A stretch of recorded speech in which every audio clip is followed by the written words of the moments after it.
Hi hello നമസ്കാരം. വിനീസ് കിച്ചണിലേക്ക് എല്ലാവർക്കും സ്വാഗതം. ടോളൂ മോർണിംഗ് ബിസി റുട്ടീൻ ഡേ ആണ് ഇന്ന് നിങ്ങൾ കാണാൻ പോകുന്നത്. അപ്പോൾ തൊണ്ട ഇന്നലെ ഹോളി കളിച്ചിട്ട് ഒരു ലെവലായിരിക്കുകയാണ്. അപ്പോൾ ക്ഷമിക്കുക. അപ്പോൾ രാവിലെ 5:15 വിളക്കൊക്കെ കത്തിച്ചു. ഇനി നമുക്ക് അടുക്കളയ്ക്ക് പോവാം.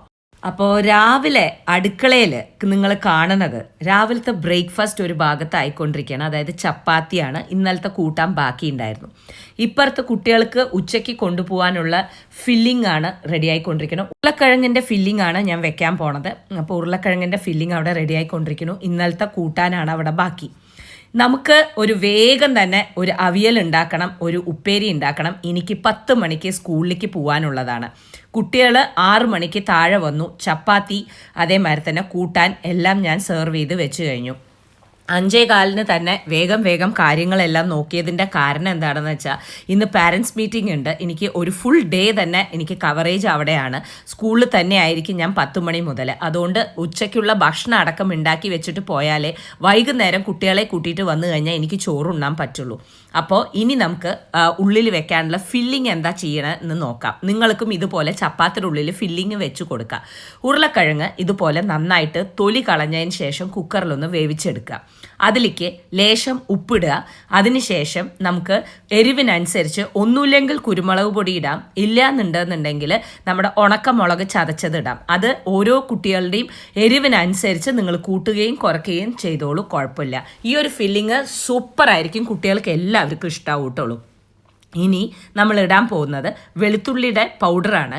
ഇത് എപ്പോഴും നല്ല സഹായമാവും ഇങ്ങനെ ഒരു പൗഡർ ഉണ്ടെന്നുണ്ടെങ്കിൽ. അപ്പോൾ ഗാർലിക് പൗഡർ വാങ്ങിച്ചു വെക്കാൻ നോക്കൂ. ഇല്ലയെന്നുണ്ടെങ്കിൽ പച്ചയ്ക്ക് ഗാർലിക്ക് ചീവിയിട്ട് വേണമെങ്കിലും നിങ്ങൾക്ക് ഇടാം. ഇനി ഗാർലിക്കിൻ്റെ ഫ്ലേവർ ഇഷ്ടമല്ലെങ്കിൽ വേണ്ട. ഇവിടെ ഞാൻ ഇടുന്നത് റോസ്മേരി ആണ്. അതേമാതിരി എന്തെങ്കിലും ഒരു ഇറ്റാലിയൻ ഫ്ലേവർ നിങ്ങൾ അതിലേക്ക് ഇട്ടോളൂ. പിസ്സ ഫ്ലേവറിങ് ഇട്ടോളൂ, നല്ല ടേസ്റ്റ് ഉണ്ടാവും. ഇനി ഇവിടെ യൂസ് ചെയ്യുന്നത് ചില്ലി മയോണൈസ് എന്ന് പറഞ്ഞ് കിട്ടുന്ന സാധനമാണ്. ഈ ചില്ലി മയോണൈസും കൂടി നന്നായിട്ട് അതിലേക്ക് ഒഴിച്ച് നന്നായിട്ട് ഇതുപോലെ നന്നായിട്ട് ആ ഉരുളക്കിഴങ്ങിനെ മിക്സ് ചെയ്ത് എടുക്കുക. ഈ മിക്സ് ചെയ്ത സംഭവം ഞാൻ എപ്പോഴും ചെയ്യുന്ന പോലെ ടോർട്ടിയ ബ്രെഡ്സിൻ്റെ ഉള്ളിൽ വെച്ചിട്ട് റാപ്പ് ചെയ്തിട്ടാണ് കൊടുക്കുന്നത്. അപ്പോഴേക്കും സമയം 6:20 ആയി കഴിഞ്ഞു. പൂച്ചകൾക്കുള്ള ഭക്ഷണം റെഡിയായി കഴിഞ്ഞു. ഇനി ഇതപ്പോൾ എൻ്റെ വിളവെടുപ്പാണ്. എടുത്തു കഴിഞ്ഞു ഞാൻ കയ്പ്പയ്ക്കയും തക്കാളിയൊക്കെ. ഇതൊക്കെ എൻ്റെ ഫ്രണ്ടിൻ്റെ വീട്ടിൽ കൊണ്ട് കൊടുക്കാൻ വേണ്ടി വെച്ചിരിക്കുകയാണ്. ഇനി ഉച്ചക്കത്തെ പരിപാടി നോക്കണം. ഇവർ 6:30 പിള്ളേർ പോയി കഴിഞ്ഞു. അപ്പോൾ അതാ ഞാൻ അവിയൽ ഉണ്ടാക്കാൻ വേഗം തന്നെ എല്ലാം ആക്കി ലേശം ഉപ്പിട്ട് വെള്ളത്തിലാക്കി വെച്ച് കഴിഞ്ഞു. കൂർക്ക ഉപ്പേരിയുമാണ്. ചോറും വേഗം വെക്കണം. അപ്പോൾ അത് നന്നായിട്ട് തിളക്കേണ്ടത് എന്താ പറയുക, കൂർക്കയും സാധാരണ പോലെ ഒരു മെഴുക്ക് വരട്ടിയാണ് ചെയ്യാൻ പോണത്. ഒന്നിനും സമയമില്ല. എന്താ കാര്യം വെച്ചാൽ 10 മണിക്ക് എത്തണം എന്നുണ്ടെങ്കിൽ ഞാൻ 8:45 എനിക്ക് ഇവിടുന്ന് വീട്ടിൽ നിന്ന് പോയാലേ എത്താൻ പറ്റുള്ളൂ. സാധാരണ പോലെ നമ്മൾ എങ്ങനെയാണോ ഒരു കൂട്ടാൻ പോലെ അവിയൽ വെക്കുക, ഞാൻ അധികം വെള്ളം പോലെ വെക്കുന്നില്ല. അതുകൊണ്ട് തന്നെ കുറച്ച് തേങ്ങയും തൈരും പച്ചമുളകും കൂടിയിട്ട് നല്ല പോലെ അരച്ചിട്ട് അതിലേക്ക് കൂടെ ലേശം വെള്ളം ഉള്ളപ്പോൾ തന്നെ ഞാൻ അതിലേക്ക് മിക്സ് ചെയ്യാണ്. മിക്സ് ചെയ്തിട്ട് ഞാൻ അത് അവിടെ അടച്ചു വെച്ചു. ഒരുപാട് പേരെൻ്റെ അടുത്ത് ചോദിക്കുന്നുണ്ട്, ഒറിജിനൽ നെയിൽസ് ആണെന്ന് പറയുന്നുണ്ടല്ലോ, ആ ഒറിജിനൽ നെയിൽസ് പൊട്ടിപ്പോവാറില്ലേ എന്ന് ചോദിക്കാറുണ്ട്. ഓഫ് കോഴ്സ് പൊട്ടിപ്പോവാറുണ്ട്. ഒറിജിനൽ നെയിൽസ് ആണെന്നുണ്ടെങ്കിൽ എന്തെങ്കിലും ഒരു കാര്യം നമ്മൾ അറിയാതെ ചെയ്യുന്ന സമയത്ത് ചിലപ്പോൾ പൊട്ടിപ്പോവാറുണ്ട്. എനിക്ക് ആർട്ടിഫിഷ്യൽ നെയിൽസ് ഇഷ്ടമല്ല. അത് നമ്മുടെ നഖം കേടുവരുത്തും. ഒറിജിനൽ നെയിലിൽ ഇത് കണ്ടോ, തള്ളവിരലത്തെ പൊട്ടിയിരിക്കണ കത്തി കൊണ്ടതാണ്. അപ്പോൾ ഒരു സൈഡ് പോയി. അപ്പോൾ ഞാൻ നീറ്റായിട്ട് അതിനെ എടുത്ത് ഇതാക്കി. അത് സാരമില്ല, അങ്ങനെയൊക്കെ ഇടയ്ക്കിടയ്ക്ക് സംഭവിക്കാറുണ്ട്. അതൊന്നും ഒരു വിഷയമല്ല. അതുകൊണ്ട് നിങ്ങൾ ആർട്ടിഫിഷ്യൽ നെയിൽസിൻ്റെ അടുത്തേക്ക് പോവാതിരിക്കുക.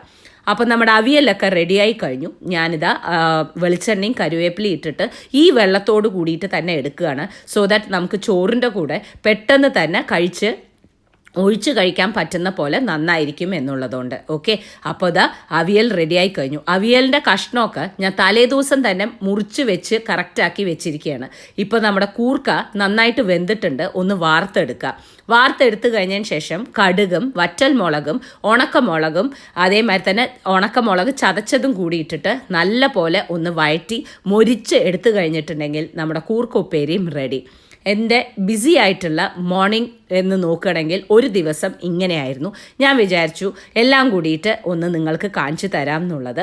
അപ്പോൾ അവിയലും റെഡിയായി, കൂർക്കോപ്പേരിയും റെഡിയായി. അപ്പോൾ ഞാൻ സ്കൂളിലേക്ക് പോവുകയാണ് കേട്ടോളൂ.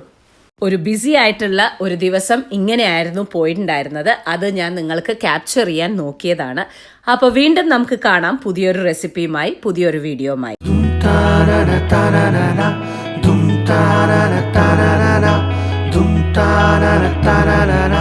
Vinny's Kitchen.